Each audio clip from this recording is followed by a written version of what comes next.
findingmom.com, and today we're going to talk about the debt snowball method.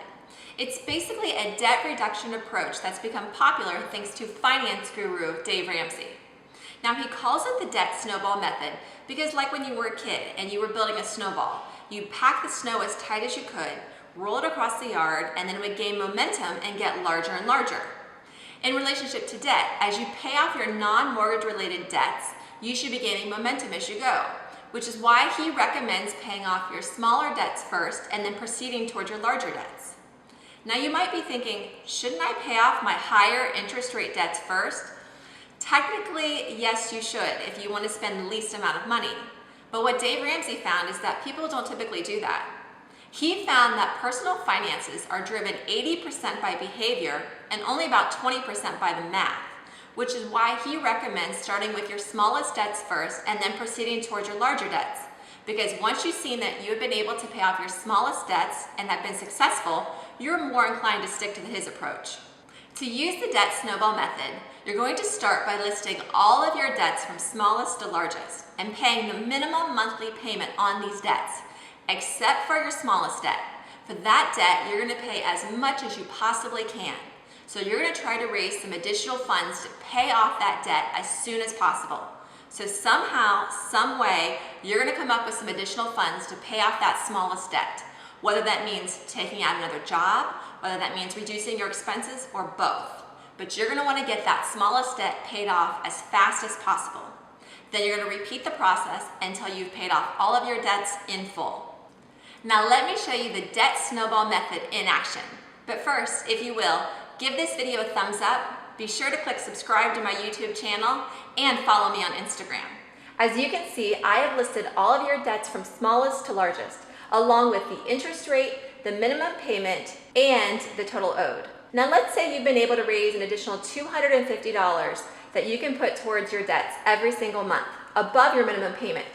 We're going to use those funds to pay off your smallest debt first. Let's look at the new payment column. As you can see, for the Kohl's credit card, you've been paying your minimum payment of $30. Now you have that additional $250 that you can put towards that balance. So now you can make a monthly payment of $280. By making a $280 payment, you'll have your Kohl's credit card paid off in just 2 months. You'll then proceed to going to your Lowe's credit card once your Kohl's has been paid off.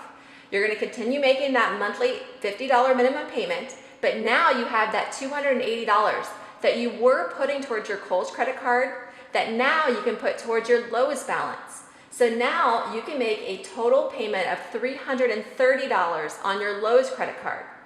With a $330 monthly payment, you can have your Lowe's credit card paid off in just 2 months as well.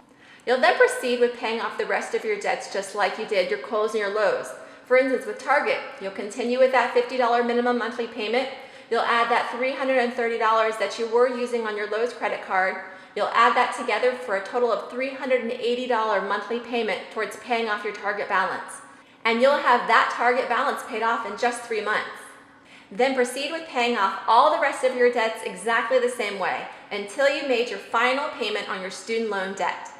In total, you'll be able to pay off all of these debts in about 26 months, or a little bit over 2 years. It's important to note this was just an approximation because we didn't include the fact that you will be incurring interest on your balances every single month. But this example was just to give you an idea of how the debt snowball method works. Now you can see with hard work and commitment, you can become debt-free. And once you are debt-free, you can start building wealth. Let's say, for instance, you took that $1,100 that you were using to pay off your debts every month and you invested that. You invested that money for, say, 7 years at an average rate of return of, say, 7%. How much money would you have after 7 years?